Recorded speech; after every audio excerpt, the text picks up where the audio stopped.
qu'est-ce que nous allons dire? Matata Poyo a glissé scientifiquement. Donc, pour obtenir son master, puisqu'il a des ambitions, est-ce que Matata Poyo avait une licence ou un diplôme équivalent pour faire son master? Ça, c'est le point d'interrogation. Donc, c'est-à-dire, il a pénétré la réalité scientifique congolaise tout en ne lui apportant rien comme subvention. Puisque c'est un exécutif. C'est le deuxième exécutif dans la hiérarchie d'exécutifs au Congo, bien qu'il soit imposteur. Donc, c'est-à-dire, il n'apporte pas de subventions pour faire améliorer les choses, mais il vient pour prendre ce dont il avait besoin. Donc, pour améliorer les conditions de travail ou innover dans la scientificité en tant que le numéro 2 de l'exécutif congolais, là, il n'a pas fait. Mais il en a profité pour glisser, voler les diplômes. Il a volé les diplômes. Donc, voilà, est-ce que, ou il avait sa licence vraiment, ou il avait, où on lui a fait, n'est-ce pas, la validation des compétences acquises. C'est ça qu'on doit aussi innover dans nos différents masters, dans nos différentes universités. Donc, quelqu'un, par exemple, au niveau des agents de justice, il y a des inspecteurs judiciaires, il y a des greffiers qui ont fait 25 à 30 ans. J'ai fait des vidéos déjà en son temps. On peut valider leurs compétences et les amener, n'est-ce pas, un jour à déposer un dossier devant un jury pour valider, afin de leur donner la licence pour continuer, ou le graduat pour continuer par la suite, ou la licence, ou le mettre en première année licence avec des compléments. On les fait. Moi, je connais une professeure ici à Paris 11 qui n'a pas fait l'université, mais elle l'a fait qu'au niveau du master de enseignement appelé DEA. Donc, elle n'avait que son diplôme, son bac. Elle a fait 25 ans dans la territoriale. Et après, elle a monté son dossier à Paris, un Panthéon-Sorbonne. Et devant un jury, on l'a validé. Elle était en DEA. Elle a obtenu son DEA et elle a fait 3 ans de thèse. Et elle en est sortie docteur en droit public. Et elle nous a fait coup. Quand elle nous parlait, nous, on était étonnés. Il dit, mais il y a validation de compétences en France. Dans tous les domaines, il y a une validation de compétences, mais personnelles. C'est-à-dire, c'est ce que nous devons faire. Il y a des gens qui ont de la matière au niveau de la brigade judiciaire, au niveau des greffiers, au niveau des finances. Il y a des gens qui ont fait 30 ans d'expérience. Ils peuvent même donner cours aux frères Zimouli, licenciés en économie. Ce sont eux, les anciens là, qui leur montrent le chemin. Mais pourquoi ne pas valider leurs compétences en graduat, par exemple, afin de continuer ma licence?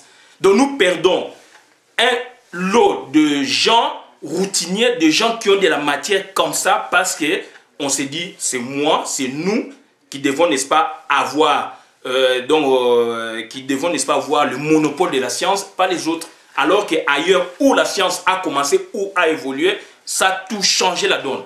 Donc voilà, j'ai dit et je vous remercie. Donc suivez bien cette vidéo. Et donc voilà un peu ma contribution.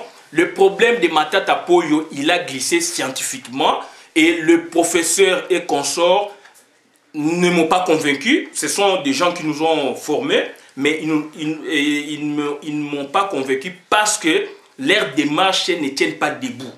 Donc, un étudiant peut changer en cours même de l'année son directeur et son sujet de mémoire, même au niveau de la thèse. Et on nous dit même au niveau de la méthodologie, le sujet que vous, avec lequel, le sujet donc ça dit choisi au départ, c'est pas le sujet que vous allez terminer votre thèse. Donc, c'est-à-dire, moi, je trouve c'est nul. Enfin, c'est nul et non avenu leur contestation. Mais par contre, au-delà de ça, il y a un vrai problème. Il faut qu'il nous prouve si Matata Poyo a été régulièrement inscrit. Est-ce que Matata Poyo avait un diplôme, n'est-ce pas, lui donnant accès à faire le DEA? Et j'ai dit encore ceci, que jamais un doyen ne doit continuer à diriger un master. Un master, c'est un corps à part. Même ici, le master, beaucoup de masters font partie intégrante des universités, mais ils ont leur façon de fonctionner et leur organisation à part.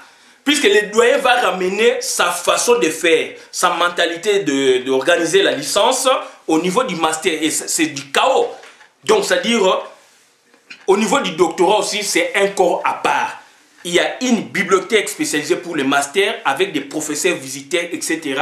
C'est de la recherche pure. Au niveau de l'école doctorale, on doit instaurer dans chaque faculté, puisque maintenant on défend les thèses de doctorat là-bas, donc dans chaque faculté, il faut des thèses des écoles de doctorat. En droit, une école de doctorat qui rassemble toutes les filières, et au niveau de master, on peut avoir même 10 masters tant qu'il y a des spécialistes. Quand il n'y en a pas, il faut que le gouvernement appelle des spécialistes pour venir former des gens sur place. Donc, c'est-à-dire, au niveau du master, j'insiste beaucoup. Donc, s'il n'y a pas de spécialistes, n'ouvrez pas. S'il y a des spécialistes, par exemple à la faculté catholique, et que l'économie en a besoin, vous faites appel à eux. S'il y a des spécialistes en la matière, parce que vous créez une nouvelle discipline, un nouveau master, et que des spécialistes sont à l'université protestante au Congo ou à l'UPN, il faut les prendre. C'est ça la science. La science n'est pas toujours pour l'université de Kinshasa exclusivement, ni pour l'IEK exclusivement, ni pour l'UPN exclusivement. La science n'a pas de frontières. Donc moi je me dis, pour le cas de Matata Poyo, au-delà de ce que le professeur nous ont produit comme document, il y a quelque chose de caché. Ils sont mécontents parce que peut-être Matata Poyo n'a pas été régulièrement inscrit en master. Donc je vous ai montré comment on procède, comment. Et le master en France, le maximum d'étudiants c'est 25. C'est 25, sinon donc c'est du brouhaha. Et j'ai dit, et je vous remercie, Christian Bola, Biamatina Wenge, membre cofondateur de plateforme Peuple Mokonzi. Donc j'ai dit et je vous remercie. Merci.